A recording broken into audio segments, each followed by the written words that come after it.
Whoa, Scott, you're too tall. Good morning. Thank you, everybody. It's a real pleasure to be here. It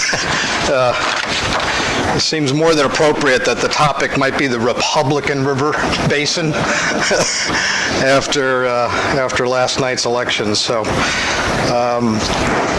I've got, I think at introductions I counted at least 8 people in this room that could probably give this talk, and then it might even be more thorough than what I might cover.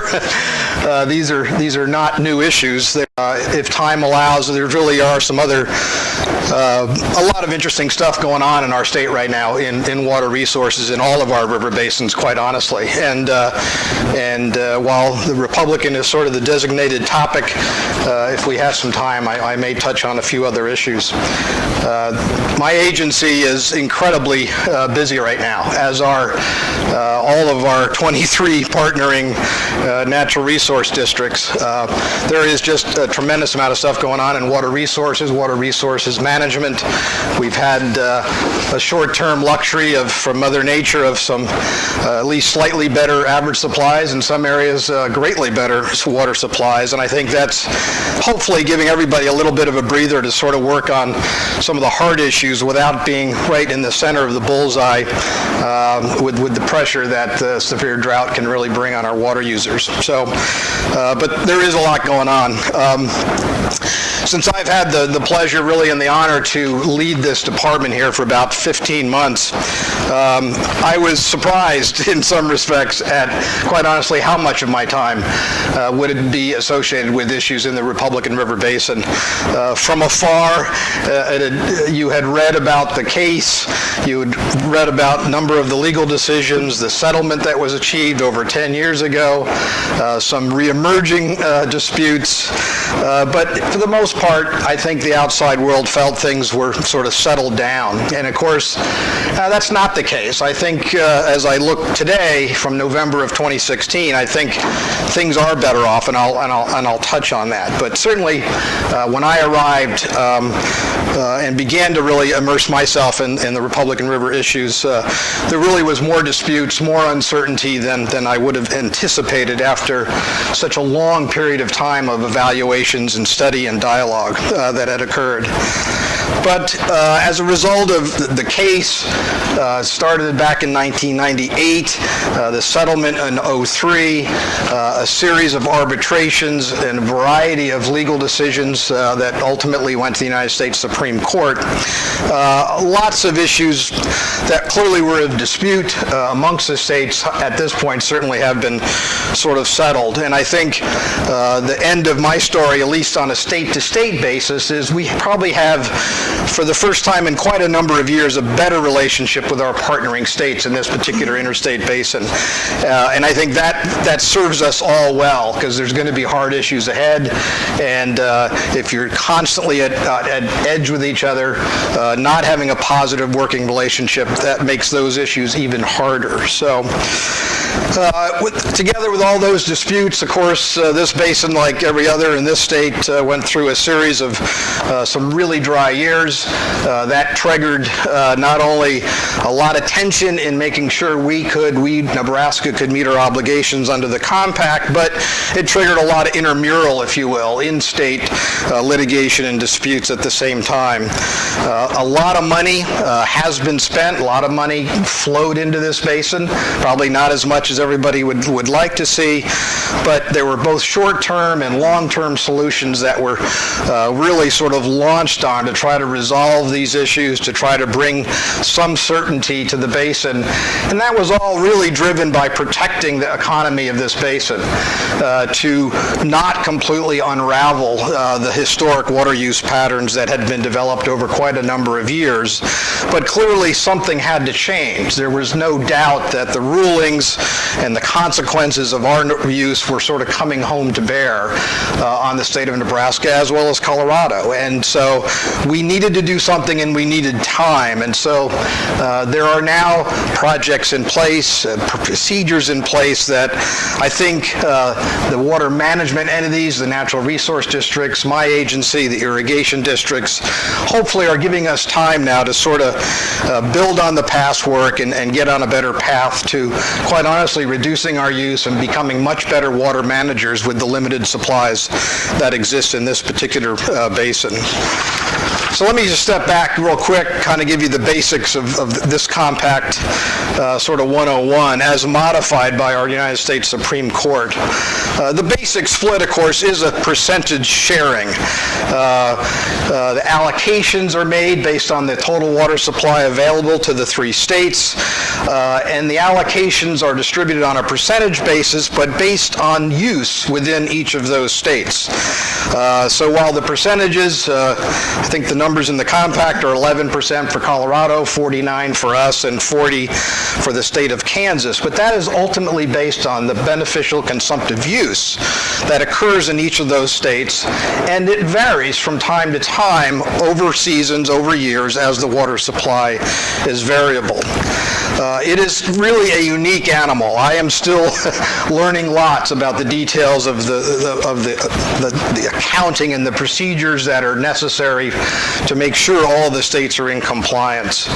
Of all the various compacts that I've been associated with over my career, at least another dozen or so, nothing is quite like the Republican Compact. The others, while they are also in dispute in many areas, the language, the measurement, the accountability, the ability to comply, quite honestly, is much more straightforward, much more clear to the average water user on the street, if you will. People can all walk up to a river and see and measure the flow at a state line. And if the compact establishes an obligation at that state line, there's no dispute as to whether you're complying or not. You just measure the water. Well, that isn't what the Republican Compact's all about at all. At this point, with the inclusion of all of the depletions to the surface stream flows associated with our groundwater development, together with our historic surface water uses, it is a very complicated accounting to track all of the diversions, the consumptive uses, the return flows, and the supplies, both surface and ground, that are available to these 3 states. This one is also quite unique in that the compact, again, by today's view, also had to wrestle with the idea of the imported water supplies. You were all very familiar with the significant groundwater mound that was established as a result of the long-term set of diversions from the Central Nebraska Public Power and Irrigation District. And that large groundwater mound contributes significant groundwater tributary flows to the Republican side of the basin, as well as the Platte. Those, as well as other now newer augmentation projects that are being developed, are all, again, part of the complicated mix of trying to look for that balance and to make sure, after the fact, whether or not we're complying or not. That's another thing that makes this compact somewhat unusual. There's no real way on a real-time basis to know how you're doing until it's too late. And so there is significant effort put into the compact to forecast what we anticipate the supplies might be, what we anticipate the uses might be ahead of time, and to take management actions either through the natural resource districts or by the state in anticipation of that year. And then you do your best to adjust as those conditions adjust. Again, very different than most other interstate allocating compacts around the West. So the compliance itself is through a very complicated system. At last look, I think the accounting procedures that the engineering committee of the Interstate Compact Group has is about 75 pages long to go through all the very detailed calculations, bringing in the gauge measurements, using groundwater models to analyze the depletive effects from the groundwater pumping, and again, other diversions and activities in all 3 of the states. Lots of data is shared amongst the states. Also, information comes from the Bureau of Reclamation, the water users themselves, and all of that gets incorporated into the accounting procedures that are used and shared and, in theory, agreed upon by the states by the end of the period. So what has happened through both court decisions and now with some recent resolutions is to secure as much certainty certainty as you can. The one issue we hear constantly in all 3 states from all of our water users is to do what we can as regulators to provide certainty and predictability in the supplies that are there. And that is not easy with this compact, with a drainage like the Republican River, which does not benefit from high mountain snowpack runoff seasons like the Platte River system does. It is a low elevation surface water runoff basin from rainfall and snow that is quite varied and clearly has been affected over time by land use changes and lots of other activities that have occurred throughout the history of this basin. So trying to bring that certainty in, trying to bring more predictability has really been the challenge, and it's one that the states just in the last several years have been trying to tackle. Where can we accommodate each other to give certainty to water users in all states as to the best of our abilities, which is so important for the agricultural producers to understand what the supply conditions may be so they can make their own important financial decisions about their practices coming ahead. That has not been easy. Nobody likes surprises. Nobody likes mid-season corrections that can really affect the water use and really the economies of the basin in this entire area. So through negotiations, through court rulings, and then trying to bring the rulings into the details of the technical analysis that's occurring, a number of things have happened. One of the big ones was the idea of trying to use averages, that compliance now is done over a 5 or a 2 to 3 year set of periods, depending on whether you're in a dry cycle or a more normal or above average conditions.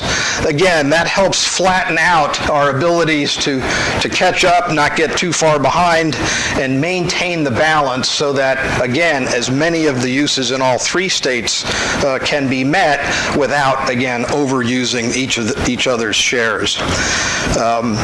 That requires a lot of extra work to bring in that flexibility and to bring in this forecasting component. The forecasting is sort of interesting in that you have to be conservative. Nobody wants to forecast a big year and then not have it show up. So it is done on a very conservative basis, but again, it provides sort of a floor, if you will, in many cases to the situation that is anticipated in the following year. That forecast then is used by my department, by all the natural resource districts in the Republican to, again, take management actions that are going to be necessary. If we're forecasting a short supply, we're forecasting our use to be in excess of what our entitlement and allocation may be, then we want to anticipate and get ahead of that by taking management actions, looking at a variety of tools that the districts and ourselves have. Some of those tools is just hardcore water rights priority administration that is not well received in the basin. The natural resource districts have implemented long-term strategies of reducing allocations, pumping allocations. They've also got a variety of programs to just simply retire the use of land. There's new dollars now that are showing up in the next couple of years that the districts have accessed and are matching some federal sources to purchase end guns, remove end guns off of sprinkler systems to begin to reduce the consumptive use on the groundwater side. And then we have, of course, the augmentation projects that have been developed to bring additional surface water supplies into the basin that will help keep that balance of our use and our allocations where they need to be. It is clear that Nebraska is not going to not comply ever again. The court's rulings were clear. We had some significant victories and some clarifications, but we also wrote a big check a number of years ago to Kansas. And so nobody's interested in doing that again. It is simply too disruptive to us to run the risk. And so from the state's perspective, the ultimate driver is the compliance. And we work closely with the natural resource districts to accomplish that result. And that is done through the integrated management planning process. In the Republican, that IMP process is in its fourth generation, I believe, of updates since the management actions began to take place, in some cases many years ago, but added sophistication, added tools, added resources into those plans, into the options that the districts have available, have been really important. There's obviously been significant investments in the basin, in the augmentation strategies, but nobody's sort of resting on the laurels and the dependence on that particular, certainly the NCORP project and Rock Creek projects are excellent tools that we have now that allow us to comply, to provide stability to the economy of this basin, but everybody's already looking ahead as to whether that really is an adequate long-term solution to the needs that we have. And that's why you see a lot of attention being poured into leasing options, use of surface water for groundwater recharge, this N-Gun program I talked about, and then other management tools such as soil moisture probes and things that can help the producers across this basin better manage the supply to reduce their pumping.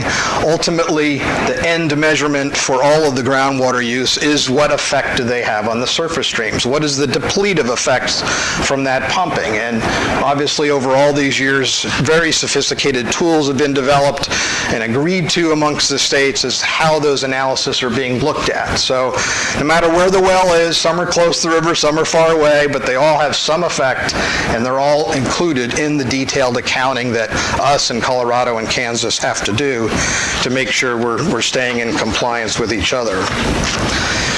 So under the IMPs, there's really, like I said, sort of a full suite of continuing management tools that are available to the extent we need to make sure to restrict our water users or to supplement the river flows in some manner that can help keep us in balance and within the 49% share that we're entitled to. And I think there's going to be continued attention, continued investment in those tools. At the same time, we're seeing new investments on the surface water sides of the systems as well. A lot more attention is being given to tightening up the uses of water, the diversion, the management of the surface water supplies, which clearly over time have suffered the consequences of the depletive effects of the groundwater pumping. And so everybody is sort of adjusting to getting by with less water than you may have had 50 or 60 years ago. But those days are simply not coming back, and it's time to simply adjust and move on. And that's really where a lot of the attention is focused now. How can the regulators and the states and the entities be more cooperative, be more supportive, not be confrontational, but to look for some flexibilities, not only between the states, but within the states to better manage and make use of the water supplies that we have. So there's some pretty interesting things going on there. I think you're all aware of the legislature created the Water Sustainability Fund back in 2014. If you talk to former Senator Tom Carlson, one of the prime authors of that effort and all of the work that went in leading to the creation of that fund, he will tell you that a number of people had their eye on the ball on this might be a source that could help the Republican River Basin. And of course, in the first round of applications about a year ago, there weren't any applications at all from entities in the Republican River Basin, but that too has changed. We're seeing significant requests for cost-shared state dollars by both surface and groundwater entities in this basin. We'll see ultimately how they are ranked and funded through the Natural Resources Commission. But to me, it's the shift in attention. It's the shift away, hopefully, away from the courtroom and into more proactive things that we can do together to make the investments, to make our water users more efficient, more aware, give them the tools to make better decisions that are going to allow us to continue to keep the vitality of the economy of the basin, but clearly we need to reduce the water use that we have. There's no surprise. We're using more water than we're entitled to, and we have for a long time. You shouldn't be surprised that Nebraska lost that case. When you look back with the science of hydrologic connection, there was no doubt we were taking more than we were entitled to. And that has been corrected. And that's going to continue to take a lot of attention and investment. And I'm just more optimistic than some, perhaps, that we're sort of on the right course. And we're working amongst with the other states to look for tools to help us with the crediting, bringing in these new augmentation projects, bringing in effects of groundwater recharge projects, and to accommodate those in the complex accounting that was already established for this particular compact. One of the recent resolutions we had this past August was very targeted in helping with the accounting issue amongst the states. And with that agreement, then that allows us to go forward. It allows the natural resource districts, the surface water districts, other users to perhaps make some important investments, and will understand the consequences and the positive, hopefully positive effects that'll have on the accounting of water in Nebraska. We generated some surplus in the operations at Harlan County Lake this past year. We brought in some clarifying definitions that had been a dispute over the years. Again, we tried to clarify the crediting of the imported augmentation water. We provided some flexibility to Kansas that benefits us in making the deliveries and allocations to them as well. And I think we're preserving, I know it sounds almost corny, but we really are preserving a much better working relationship with the other states on many of these issues. There's a much freer discussion amongst the states. There's less secrecy. There's more sort of direct dialogue, whether we're agreeing or disagreeing, and it doesn't turn into a fight. We'll have all-day sessions, and instead of going home, we'll all have dinner together before we go home. And so, trust me, that is a shift in the relationship that I think is very positive, because the states can provide that framework, can provide that stability, and then again, hopefully, we working in Nebraska with our water users and our districts, Colorado doing the same on their side, begin to implement things that are good for our water users, but again, I'll continue to allow us to comply to make sure we're never over-diverting. There was also resolutions this past year on Colorado's issues. They were clarifying what's the Colorado Compliance Pipeline. It's an augmentation, a stream flow augmentation project in Colorado, similar to the projects that we have developed here in Nebraska. Again, dealing with the accounting of that user, talking about when the season of their replacement waters can be made that can hopefully benefit Nebraska better during some times of the year than others, and things of that nature. And there's more good that's going to be talked about there. Colorado is working to comply now on a real-time basis, but there's still some over-diversions from the state of Colorado in the past that are going to have to be addressed one way or the other. And we're hoping, again, with the positive relationship amongst the states, we can begin to have a much more solid discussion about those issues. Colorado, in the southern part of the South Fork of the Republican, made a commitment to retire permanently a new 25,000 acres of land out of this past resolution. They'd already taken about, I think I heard 20,000 or so, plus or minus, out over a number of years, but this is a new focus, a new commitment in the South Fork portion of the drainage, the headwaters drainage of the South Fork, to again permanently buy out and retire irrigated lands in their area. That was the option they took. Instead of trying to replace and augment the stream flow to keep in balance, they're deciding that their best course is to simply reduce their consumptive use, and that's the strategy they're going to be pursuing over the next number of years. All of these agreements have what we term off-ramps. Nobody's that secure about some of these new things that we're talking about, so we're sort of taking baby steps. We had one-year agreements with Harlan County. We now have a long-term agreement. We're working closely now with both the Nebraska and Kansas Boswick districts to help them with their agreement with the Bureau of Reclamation to implement what the states have agreed to. Quite honestly, I think the states are a bit more in agreement with the users. Our friends from the federal government are not a good partner at the moment, to be real blunt with you.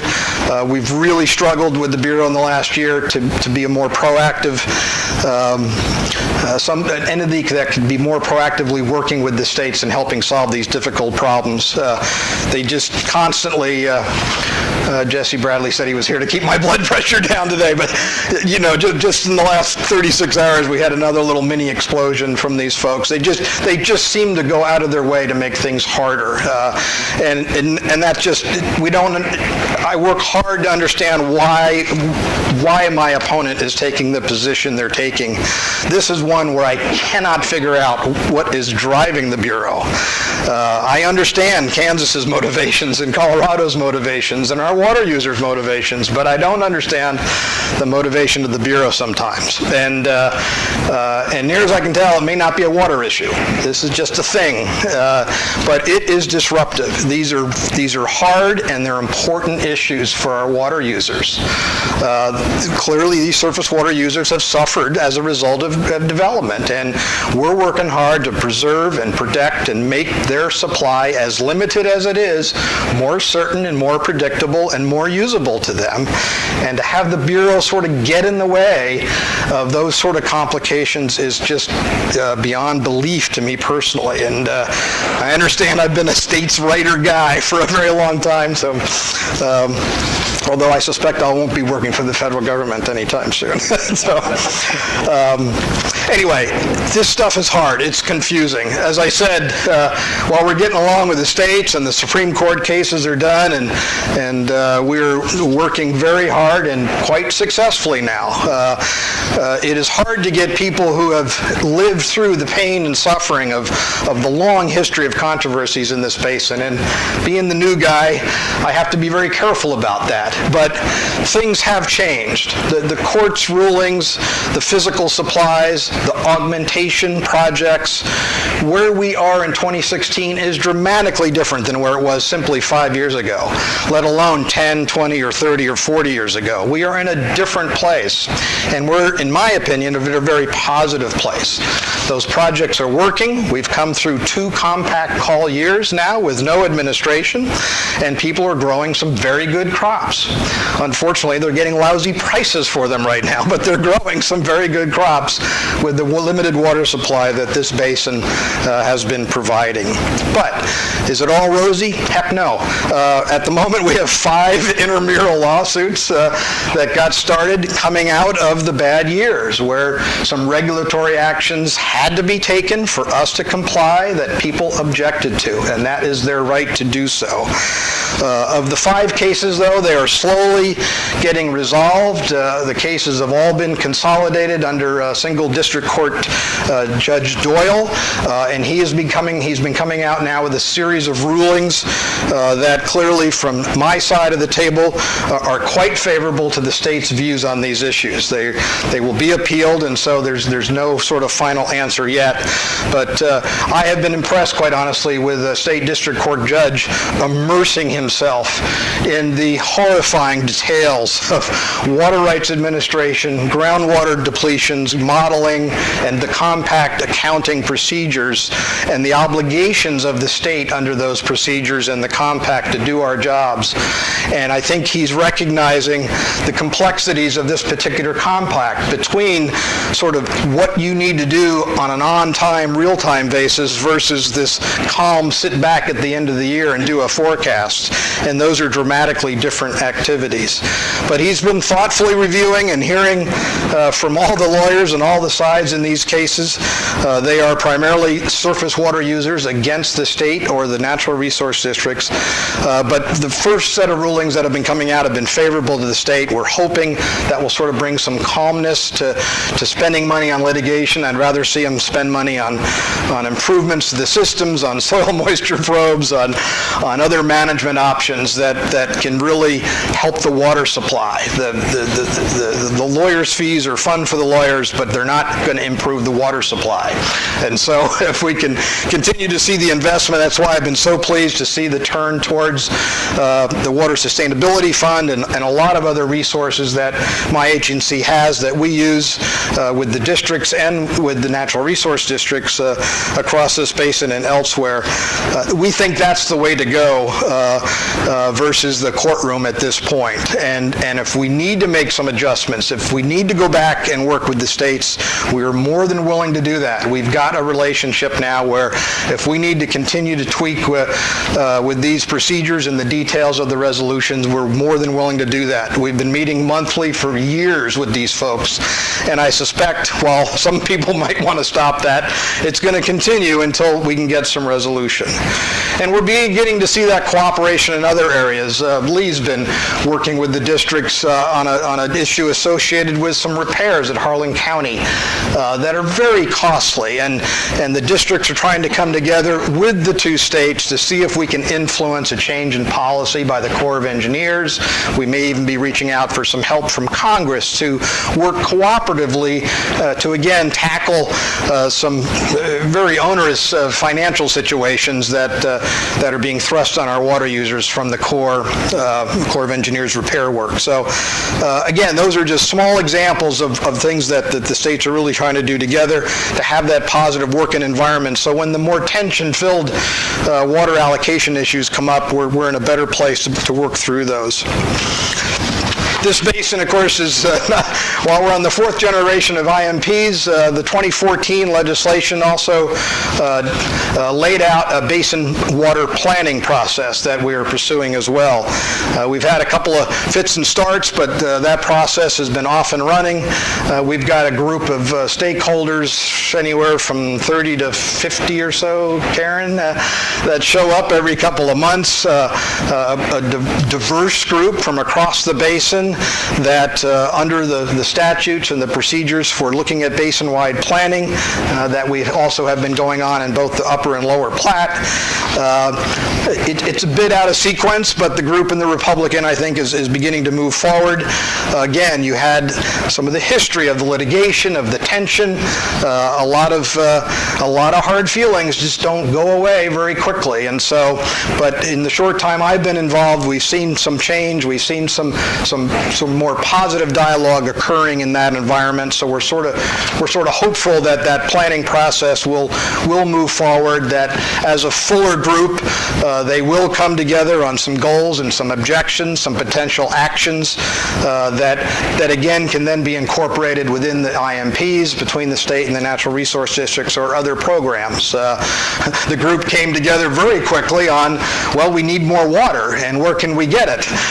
Republican became very focused on the high flows on the Platte, that river that we've had the last couple of years. Everybody saw it practically lapping across I-80 in 15 and 16, and lots of people have their eye on that extra water, and that includes everyone came together quickly in the Republican about let's just go get some more water and get it from the Platte. That is much easier said than done.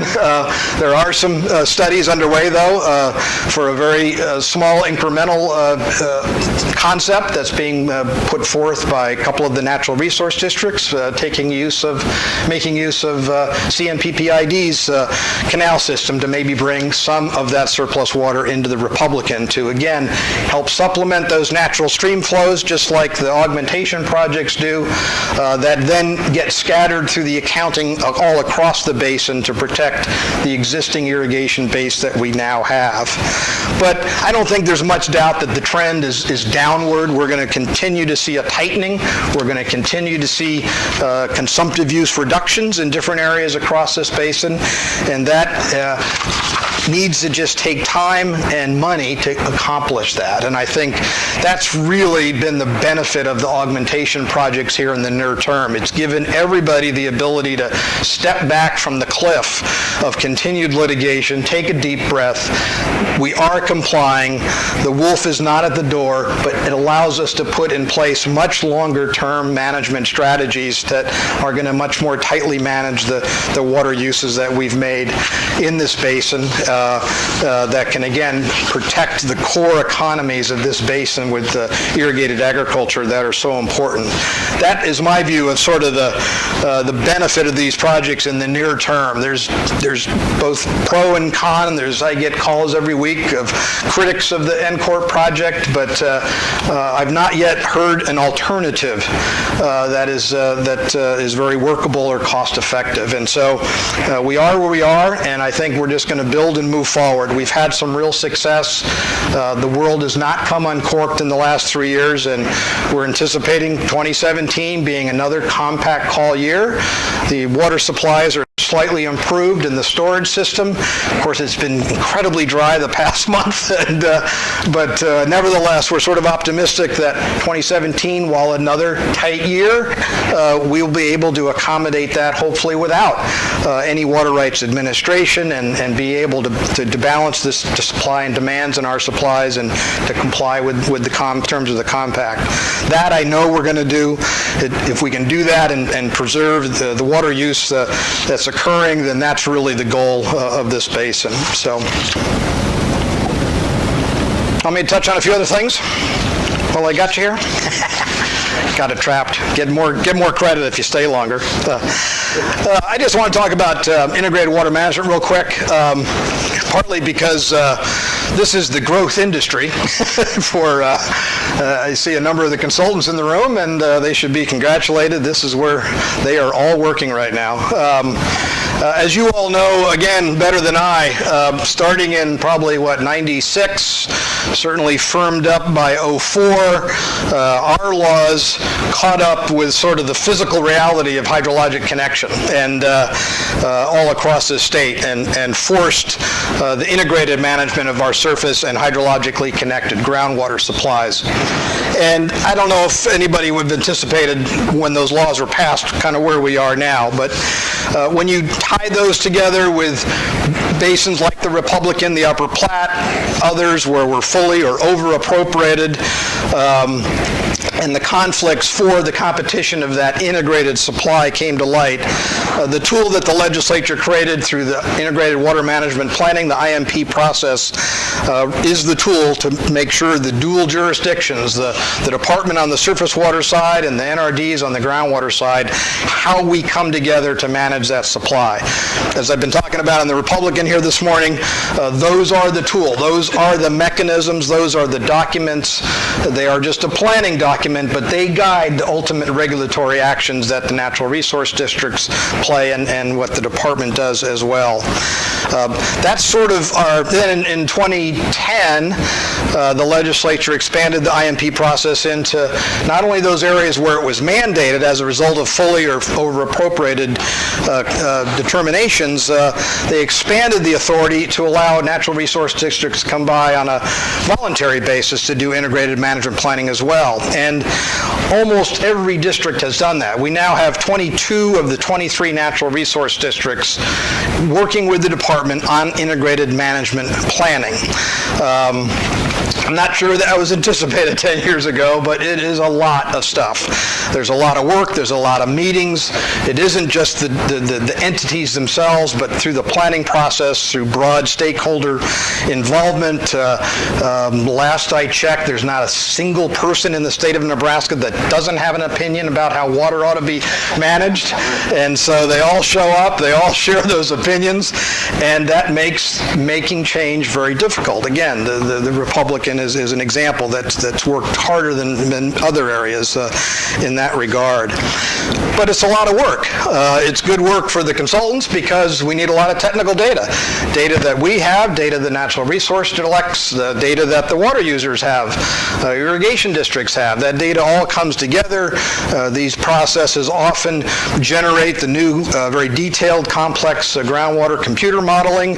There's surface water accounting procedures, things of that nature, in order to begin to answer the question, or the what-if questions as the planning process go forward. What if we do this? What consequence does that have on the surface river, or vice versa? And that requires time. It requires a lot of resources, and those resources are beginning to tighten. You have all seen the headlines and the guidance that Governor Ricketts has given all the state agencies about reducing our budgets, and that is going to have some real consequences at some point. This next legislative session is going to be quite difficult with the budget situation the way it's framing up, and we're working hard already to adjust how we allocate our resources, because this is where the heavy lifting and the needs are. When you listen to the water users, when you listen to the districts, the integrated management planning is the tool du jour, if you will. Many of the places in this state don't want to become fully or over-appropriated, and they're beginning to use the IMP process as the vehicle of not only sorting out, getting technical data and sorting out amongst the regulators how they might want to proceed, but again, it brings in the other stakeholders, the other water users into the process, so there's less surprises, or at least when people make decisions about metering, about collecting more data, about creating new management tools, the public has had fair ability to engage in those processes. But it is tools that are very important. Like I said, even in the areas where the voluntary plans are doing, it is the districts, natural resource districts, really being sort of proactive to not get ourselves in the situation where you're spending all of your time, huge amounts of resources, and hard regulatory actions to reduce our use. If we can get ahead of that curve and see those management challenges coming before we're in a really difficult situation like we are in a couple of our basins, I think the districts on the groundwater side and the department are really seeing the wisdom of trying to get out there early. So it is really the place where we want to go, but I'm nervous that I'll be able to keep up with my 22 of 23 partners. In fact, I think the 23rd NRD is now thinking about it as well. So a lot of work, a lot of planning. The legislature and their wisdom, again, set up the incentive. If you want to pursue funds from the Water Sustainability Fund, you need to have an integrated management plan. So that has also been another driver for why areas that may not be in a water management crisis today are looking at trying to not only get ahead of the water management issues, but it positions them in order to seek important state resources to match up with local resources and other sources of funding. So that's my whiny plug for how busy we are, and if you hear I have budget problems, maybe you can answer my call when I call for help. Last time I was here, when I was new, though, the issue du jour last year that Senator Schills was leading the charge on, of course, was LB 1038. This was the bill that was of some controversy and difficulty. The senator and others weaved through a delicate process to adjust our water laws to accommodate the plan that had been brought forth in the Niobrara River Basin by, again, a consortium of the natural resource districts, our State Game and Parks Commission, and NPPD. That law is passed. Everybody goes, okay, cool, the law's passed, I guess this issue's solved. It is the minorest of first steps was passing that law, but it was a good law.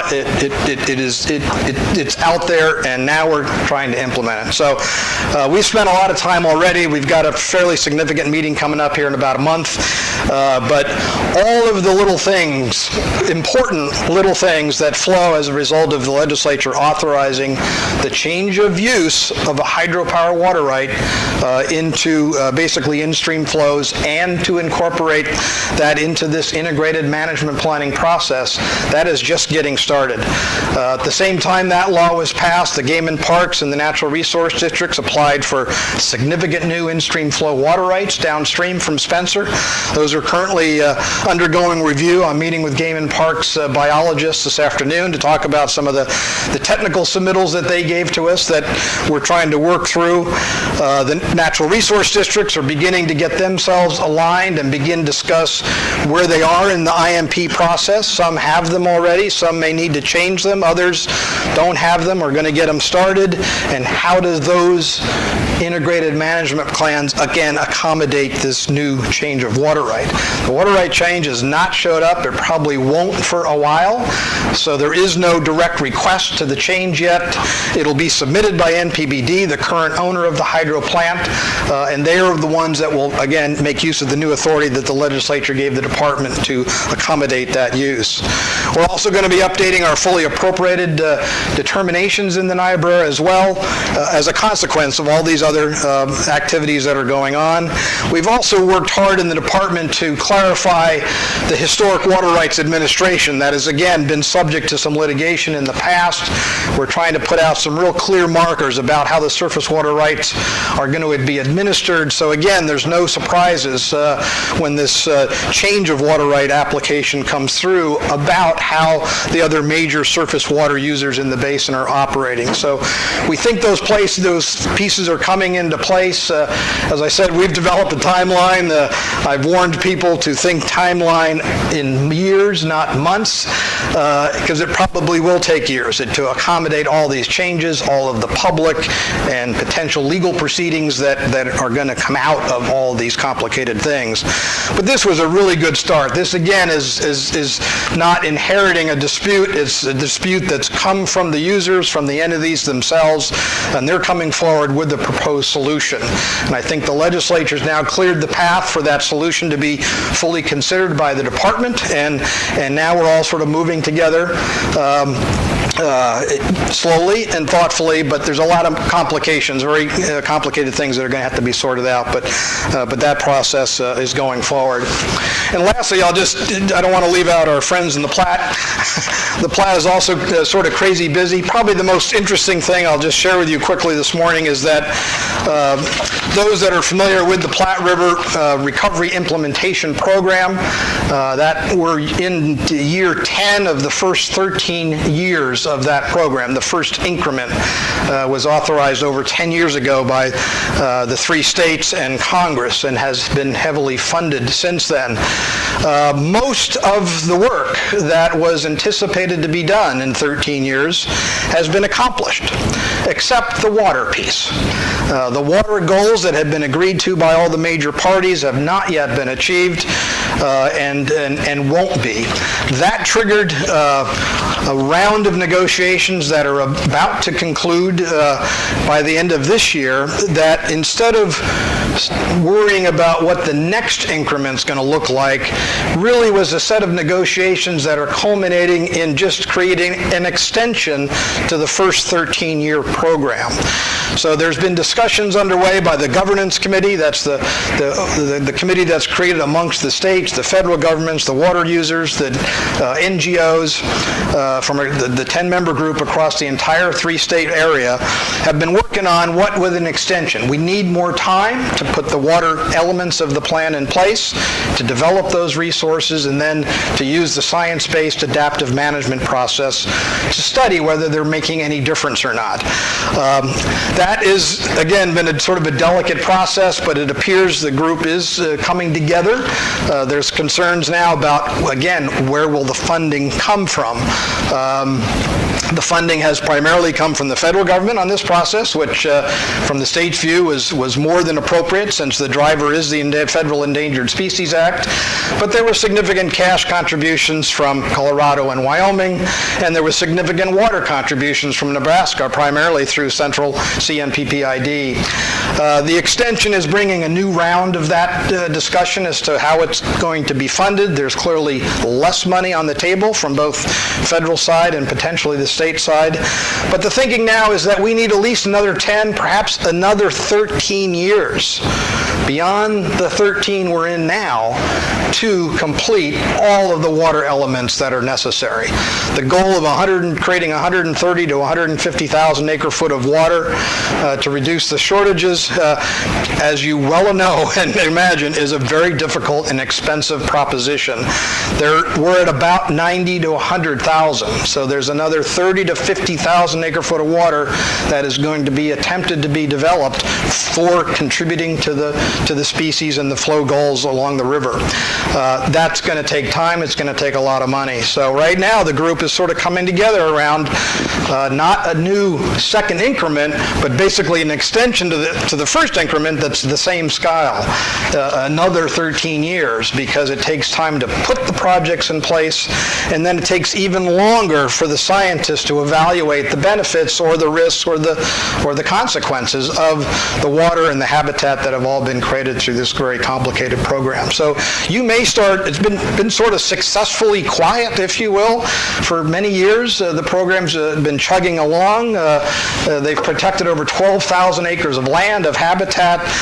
Water has been secured. It's being delivered. There's a significant account in Lake McConaughey that is used to help the species. I mean, a lot has gone on, and it's been sort of quietly out there. But the needs of that program are in competition with the needs of our natural resource districts and our own depletions plan. And so, again, these are not easy issues. We're all sort of fighting over the same limited supplies to accomplish our goals, as well as the goals that this program through the Endangered Species Act are doing. So you may be seeing and hearing more about that as the year comes to a close and going forward. Where the money's going to come from, there's going to be new congressional actions. The other two states think Nebraska should have some cash on the table. We've been resisting that. We think we've put a lot of water on the table, and we'll likely continue to put the water on the table. The habitat and the species are in Nebraska. So that's where the resources are going to come from. We think that is the contribution the state's making, but the program needs money, and so the states are asking Nebraska to take a look at that. Asking for money from the big house across the street is not going to be an easy, I'm trying to keep money to keep doing what I'm doing, let alone something new. So probably not find favor in the near term. But it's been a great program. I think certainly the full suite of interests in Nebraska have been quite positive and favorable and supportive of the program going forward. We think it's the right way to balance these difficult environmental issues with the needs of the water users. And so, again, quietly, it's been successful and without controversy, without litigation. So I've kept you too long. Thank you all for your attention. Again, I'm pleased to be with you today. And I'll hang around if people want to have some further questions. Thank you. Scott?